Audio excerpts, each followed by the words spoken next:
चार्टवर सुरुवातीला व्हॉल्यूम वाचणं हे एकदम सोपं वाटणार नाही, कारण की व्हॉल्यूम बघून नेमकं आपल्याला काहीच कळत नाही आणि तो असं लगेच काही सांगत नाही. पण हळूहळू जेव्हा तुम्ही त्याला प्राइस सोबत जोडून बघायला लागता, तेव्हा तुम्हाला ते कसं काम करतं हे समजायला लागतं.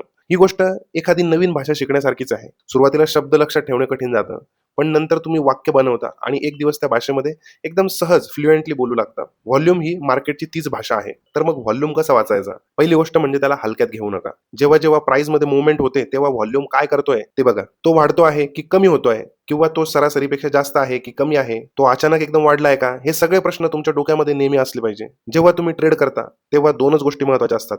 प्राइस कुठे जाईल आणि ती प्राइस तिथे टिकेल की नाही? व्हॉल्यूम या दोन्ही प्रश्नांची उत्तरे देण्यासाठी मदत करतो.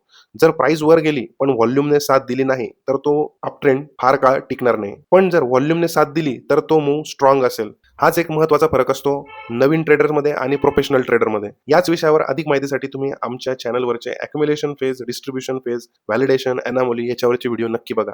चॅनलला सबस्क्राईब करा आणि Instaवर फॉलो करा.